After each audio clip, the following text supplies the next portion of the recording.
Good morning, General. Thanks for joining us here at the Kyiv Post. Thanks for the privilege. General, as you're aware, there's a lot of people asking, should the U.S. give F-16s to Ukraine? And what's your view on this? Should that really be the priority at this moment? Or is there perhaps other platforms that are even more important than F-16s? Well, of course, we should be providing fixed-wing aircraft that capabilities like the F-16. Should have done it months ago. This is the latest in the incremental process of the administration finally deciding, okay, we'll do this. And then, of course, then it'll say, but it'll take months to get ready. So there's 3 or 4 things here. I generally prefer to talk capability, not specific platforms. And the capability that Ukraine needs, in my view, is the capability to deny sanctuary and to undermine Russian advantages in mass infantry and mass artillery. So that means you've got to be able to go after transportation infrastructure, transportation capabilities, headquarters, and ammunition.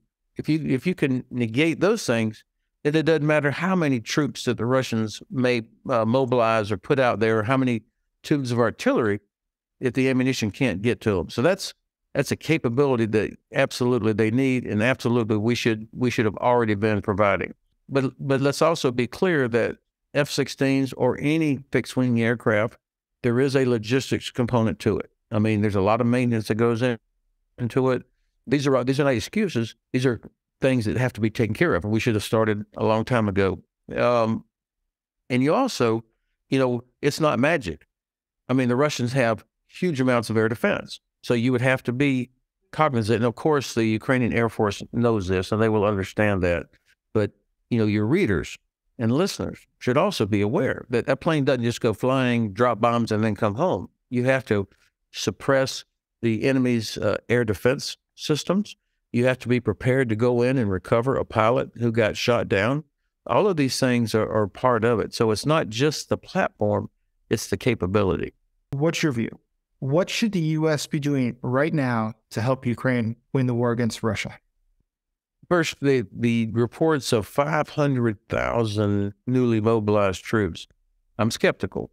No doubt Russia is out looking for new bodies to replace the tens of thousands that have already been killed in the last few months. So I'm sure that they are mobilizing to get more individual replacements or to try and rebuild units that have been decimated in the fighting since the last partial mobilization.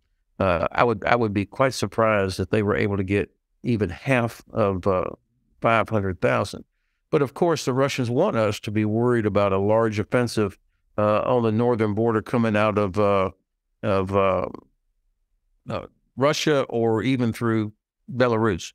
That way, to force the general staff to be looking in different directions and to force the general staff to divert resources.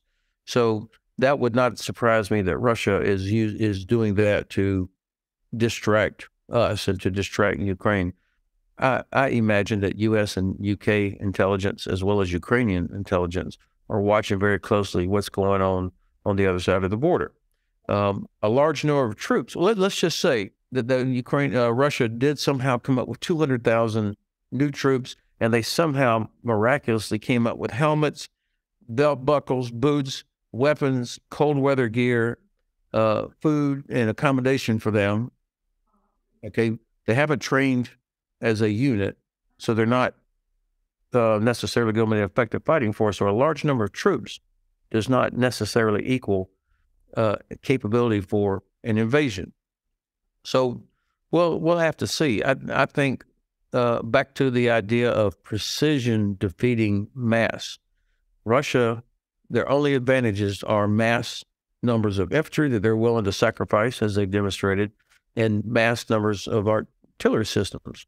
If you can make sure that the ammunition never gets to that artillery by destroying transportation networks, if you can make sure that the soldiers, these large mass formations, are not effective, you destroy headquarters. Those require precision weapons with long range. Knowing all that you know, seeing all that you see, what do you believe that the United States should be doing right now to help Ukraine win? I just listened to the director of the CIA, Mr. Burns, say that the next 6 months are critical. Okay, well, if that's true, then let's get busy. I mean, what are we waiting on? Why, when we finally make a decision to provide Abrams, that they won't be showing up for 6 months? Or I read yesterday that finally the administration is going to provide the ground launch small diameter bomb. So wonderful precision weapon, about 150-kilometer range. That's the kind of capability we're talking about. But they're not going to provide it through drawdown, meaning taking from us and giving to Ukraine. They're going to produce it, which means it's after 6 months before it gets there.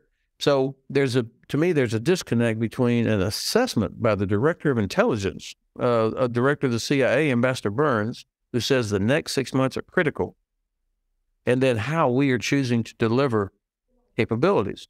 I think that's got to be addressed. For me, Crimea is the decisive terrain. I mean, you know Ukraine very well. You look at the map. If Russia continues to retain Crimea, Ukraine will never be able to rebuild their economy.